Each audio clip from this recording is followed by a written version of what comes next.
Okay, then, let me have your attention once again. Distinguished guests, it is my honor to introduce the recipient of New York Historical's 2017 Women in Public Life Award, an award bestowed in past years upon Secretary of State Hillary Clinton, First Lady Michelle Obama, Senator Kirsten Gillibrand, historian Doris Kearns Goodwin, and writer and activist Ayaan Hirsi Ali. This year's recipient, Loretta Lynch, is the first African-American woman to serve as U.S. Attorney General of the United States. When Ms. Lynch was sworn in on April 27, 2015 by Vice President Joe Biden, she promised not just to represent the law and enforce it, but to use it to make real the promise of America, the promise of fairness and equality, of liberty and justice for all. That promise, she said, was evidenced in the fact that she, once a little girl from North Carolina who used to tell her grandfather in the fields to lift her up on the back of his mule so that she could see way up high, Granddaddy, could become the chief law enforcement officer of the United States of America. If that could happen, she said, then we can do anything.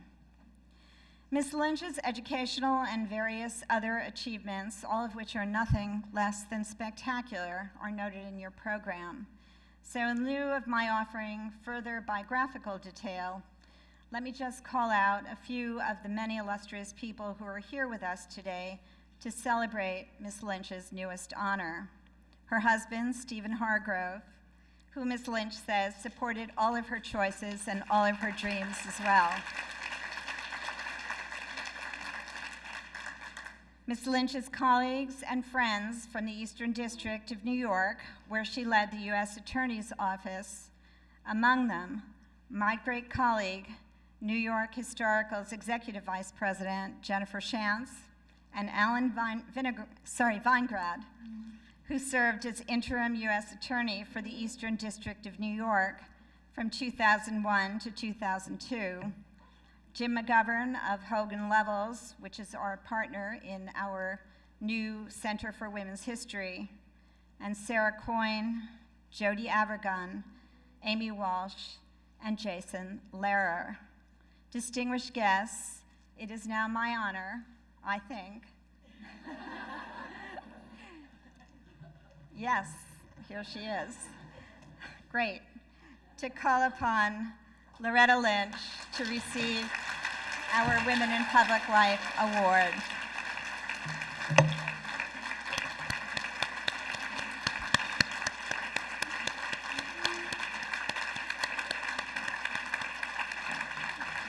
Thank you so much.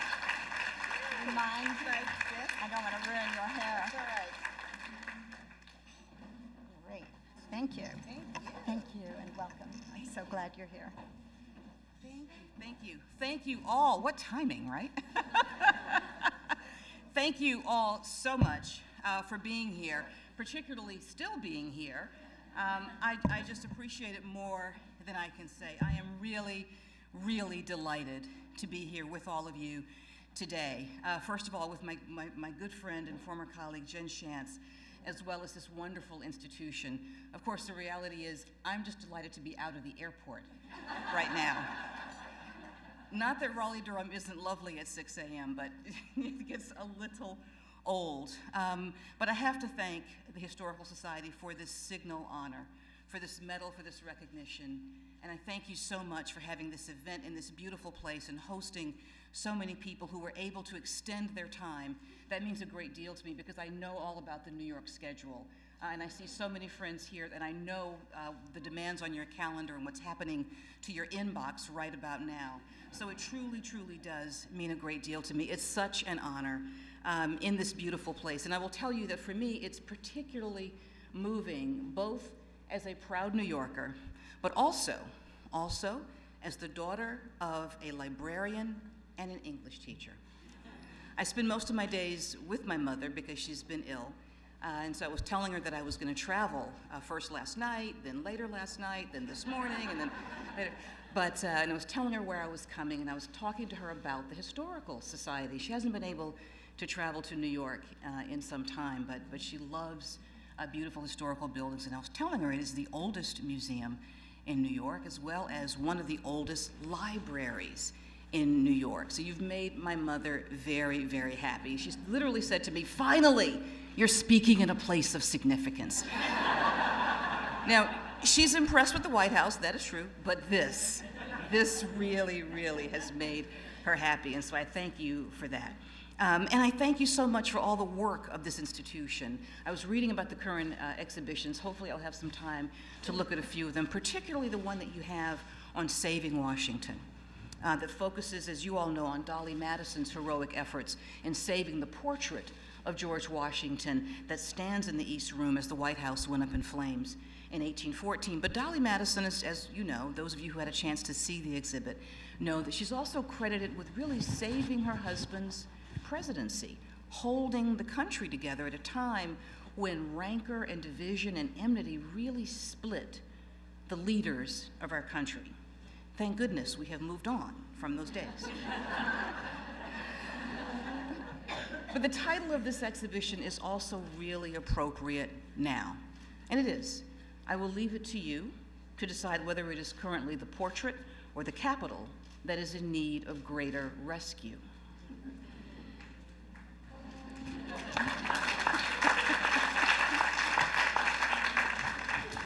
And I thank you for this exhibit because, like your previous exhibit on slavery some years ago, it really recognizes the importance of voices that we usually do not hear and talks about how they moved our country forward and talks about how they actually contribute to carrying out our democracy, to making our Constitution the living document that it is today, and that it is, in fact, ordinary people doing extraordinary things that have saved this country time and time again.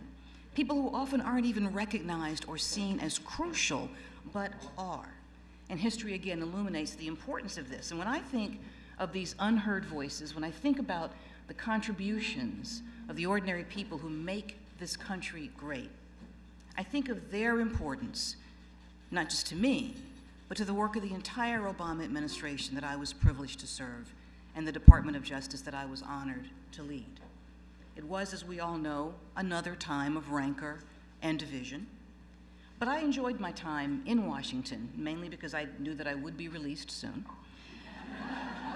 But I will tell you that one of the best parts, one of the absolute joys of being the Attorney General, was traveling this great country and seeing people in all cities, in all states, from all walks of life, working on the hardest issues of our day, doing the hard work of our democracy. And they didn't view it as this huge experiment. They viewed it as making their communities better, their communities safer, and the country something to be proud of. They worked on some of the most important issues of the day, and they just sat down and got it done.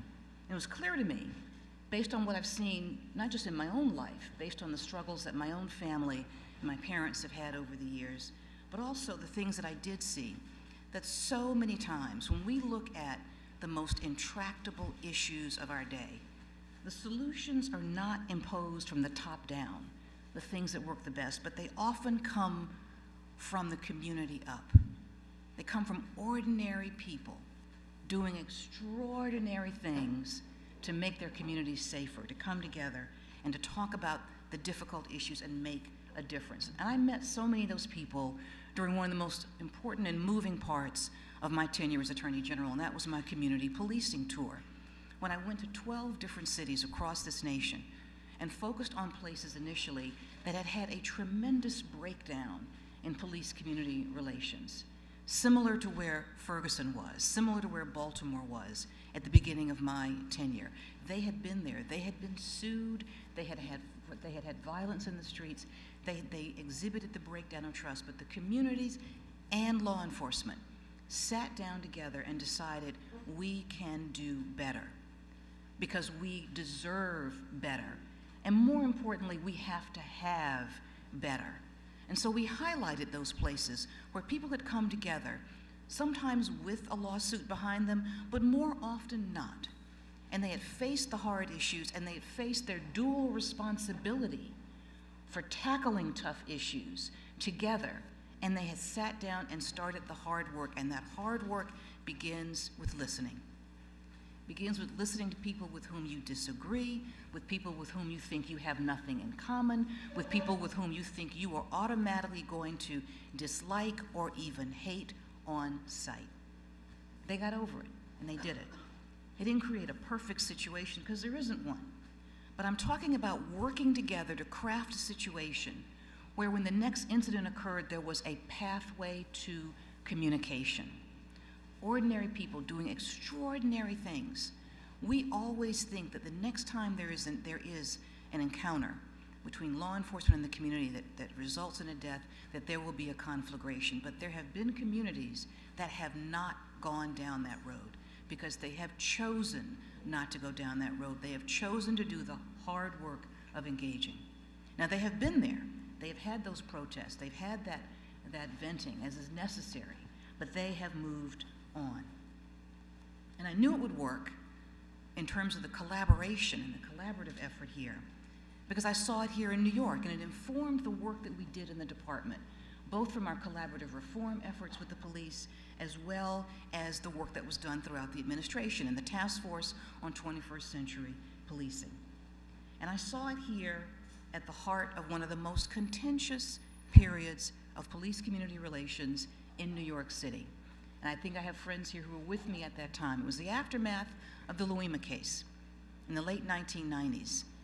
People think now, we see difficult cases now in terms of the viral videos and the explicit deaths that we see, and they are horrifying. But we cannot forget that 20 years ago this summer, an event shook this city and ripped it apart in terms of how the police interacted with the minority community. It was painful, it was difficult, and as one of a team of people who worked on the investigation in the case, it was one of the most challenging cases that we ever put together. But in the midst of that, in the midst of the aftermath of that, when we were also looking at systemic issues involving the police department, I remember another event, standing in my office giving out awards to a task force of mostly detectives and also federal agents who worked on violent crime issues in some of the most difficult parts of the Eastern District of New York. And getting a request from community members who wanted to come in and give their own award to thank those brave men and women for making their part of the city safe again.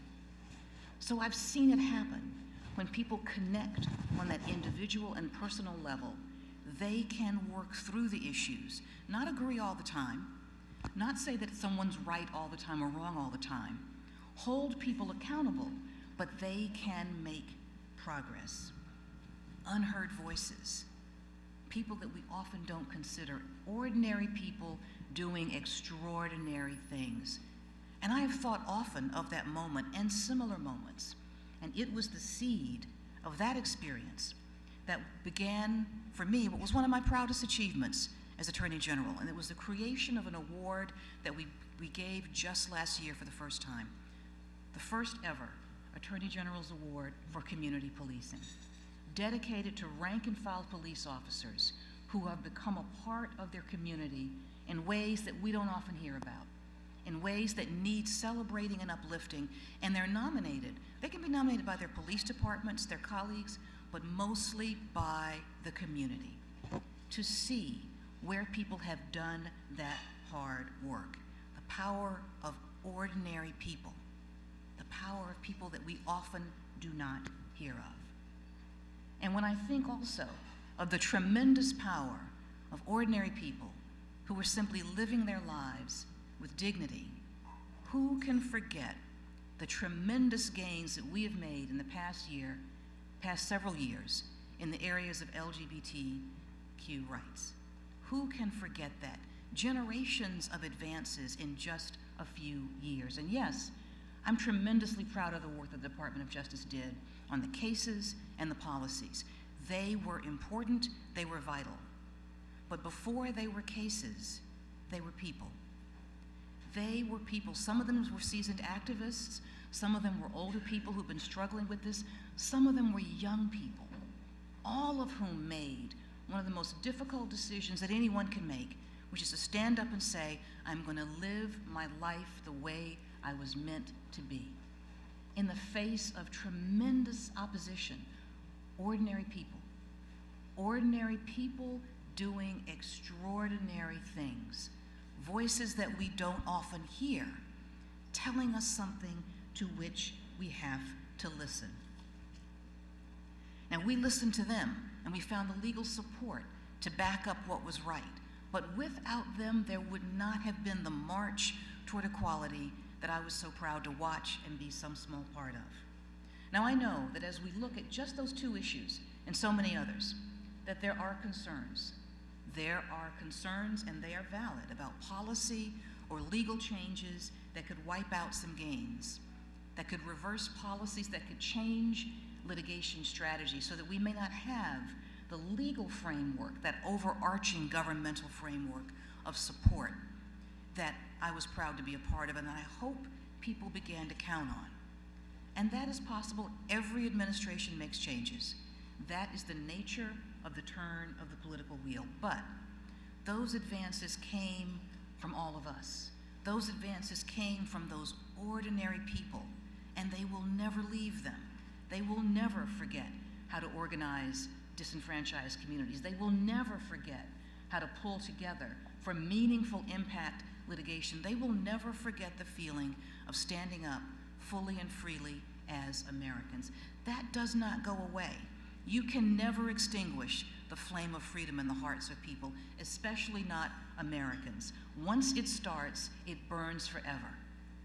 And doesn't mean that it always burns brightly. Over 200 years ago, we created ourselves. We created America. We created Americans, this unique identity, this unique voice. And it hasn't always shone brightly, but we have always fought back. We have always fought back and turned that flame up as brightly as we can.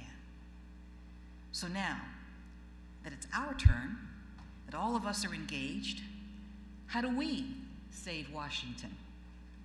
Well, the first thing that we do is to hold on to ourselves, hold on to the things that we value and the things that we treasure.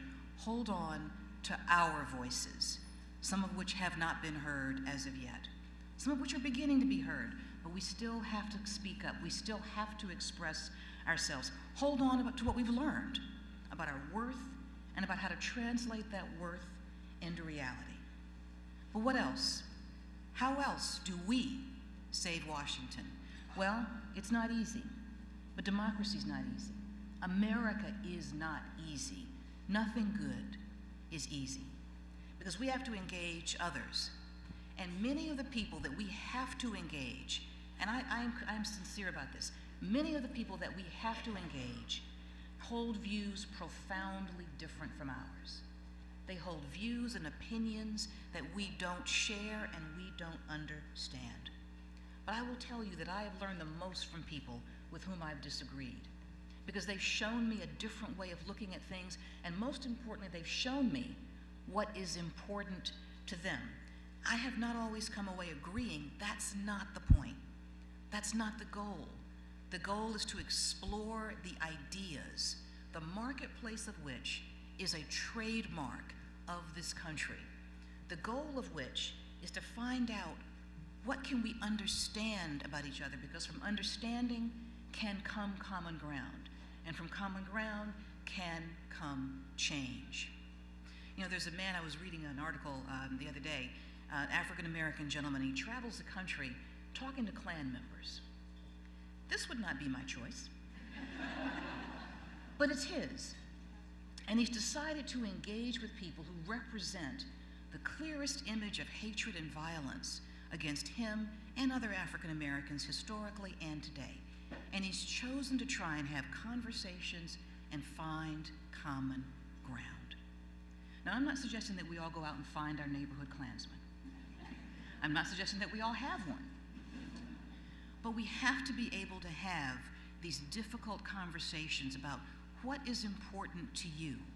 Why does it mean so much to you to hold this belief? What is it about your humanness that I can connect to and find that common ground? And in partnership, we have to come together.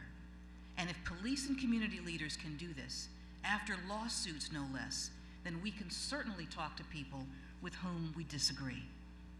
And we are divided on many things, it is true. It is true. But noisy division is a part of who we are. Now, let's not be naive. Let us not be naive. Let us not reduce this to a simplistic argument. Those divisions have hurt us. They have hurt people in the present and in the past. We still live with the badges and incidents of the original sin of this country and the consequences of that most painful division of all, the Civil War, and we are still suffering with that. But my friends, we were never promised an easy life, but a worthwhile life. And a worthwhile life is hard. A worthwhile life is challenging, but a worthwhile life and a worthwhile country and a worthwhile democracy are so worth fighting for. They absolutely are. I'm reminded so often of the words of Martin Luther King Jr., who said very simply, we must learn to live together as brothers or perish together as fools. And yes, I describe a long road. And I quote Martin Luther King because he walked it in a way that ended in violence, as we all know. This is not always easy, but we have walked this road before. And it's important for us to look at the values that we hold most dear and find a way to reach out and find them in other people, other Americans. The philosopher Reinhold Niebuhr is someone in whom I find great inspiration. Many people love his serenity prayer, and I do too. But I will tell you my favorite quote of his. Nothing that is worth doing can be achieved in our lifetime. Therefore, we must be saved by hope. Nothing which is true or beautiful or good makes complete sense in any immediate context of history. Therefore, we must be saved by faith. Nothing we do, however virtuous, can be accomplished alone. Therefore, we must be saved by love. And no virtuous act is quite as virtuous from the standpoint of our friend or foe as it is from our standpoint, and therefore, we must be saved by the final form of love, which is forgiveness. It is time for a little forgiveness in all of us. It's time for a little kindness in how we interact and speak with each other as we reach out and connect on the work of building a more perfect union. Because all of us have obligations to begin to knit this community together. Now, I will tell you also, and I know I'm not alone in this, but when you spend a lot of time with people in the hospital and in nursing homes, and I know so many of you have shared that experience as well, you're spending time with people who don't have a lot of time left. And you begin to see how they focus on what's important, on what should be important to all of us, but is so easy to neglect in the busyness and the rush of our day. You see people at their essence, and you see what we all have to hold on to. Whom have you helped? Whom have you loved?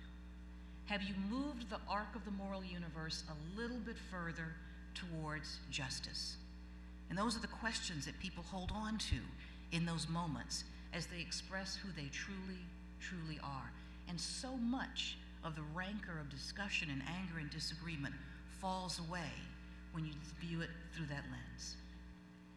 Ordinary people doing extraordinary things have saved the soul of this nation more than once, and they can save it again. They can save Washington. They can save all of us. Never underestimate their voice. Never underestimate their strength. Never, never underestimate our need for them. I want to thank you again for your time and your attention, which I know is precious.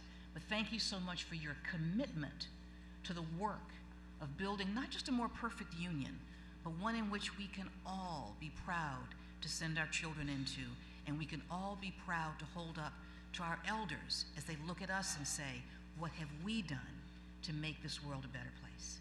So thank you all so very, very much.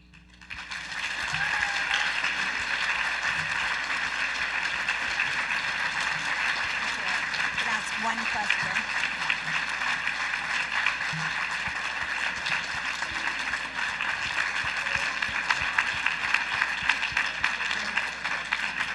You know, there are many of you who wrote down incredibly thoughtful, in many cases complex questions, and I think as the hour is late and we've heard such inspiring words, I'm going to ask just one of them, which is, Loretta Lynch, what's next for you? Well, I have to tell you, I have had, for the past several months, the incredible privilege of being with my parents as they've dealt with some health issues. And I know many people in this room have shared that experience. And actually, many of my friends that I see in this room have shared their experience with me, and I appreciate that greatly. So I've had the ability to have some perspective and look back for their lifespan in terms of what's important. So I've made no decisions.